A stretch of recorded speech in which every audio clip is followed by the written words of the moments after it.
दादी समंदर किनारे जाकर अपनी नाव चालू करती है। नाव चालू होने के बाद दादी बीच समुद्र में चली जाती है। वो समुद्र का नजारा लेते हुए सफर कर रही थी।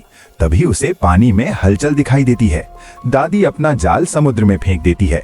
कुछ ही देर में जाल में कुछ बड़ा फंस जाता है।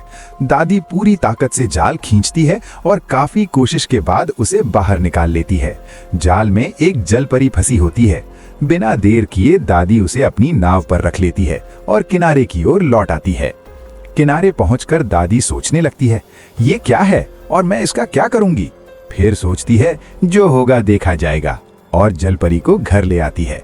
घर पहुंचते ही जलपरी दादी का घर देखकर रोने लगती है। वो कहती है, मैं आपको एक ऐसी चीज दूंगी जिससे आप अमीर हो जाएंगी।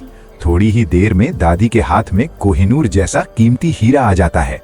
दादी सोचती है, ये बहुत कीमती है, इसे किसी बड़े सुनार की दुकान पर ही बेचना चाहिए। दादी हीरा लेकर एक लग्जरी सुनार की दुकान पर जाती है। सुनार हीरे को जांच कर कहता है, मैं इसे नहीं खरीद सकता, ये बहुत कीमती है, आप कहीं और बेच दीजिए। दादी उदास होकर एक गरीब सुनार के पास जाती है। वो हीरे के बदले ढेर सारी पैसों की गड्डी दे देता है। दादी उन पैसों को बैलगाड़ी में लादकर घर लौट आती है। घर पहुंचकर दादी सबसे पहले एक बड़ा बंगला बनवाती है और जलपरी के लिए एक स्विमिंग पूल भी बनवाती है।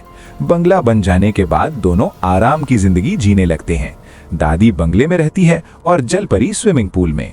एक दिन दादी के घर दूध वाला आता है। वो स्विमिंग पूल में जलपरी को देख लेता है और डर कर भाग जाता है।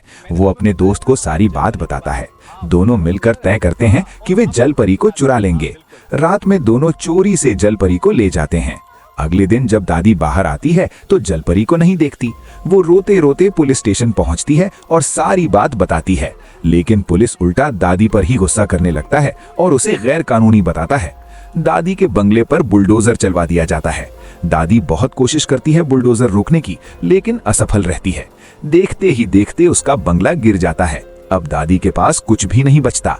वो सड़क पर आ जाती है और अभी तक किसी ने लाइक और सब्सक्राइब नहीं किया।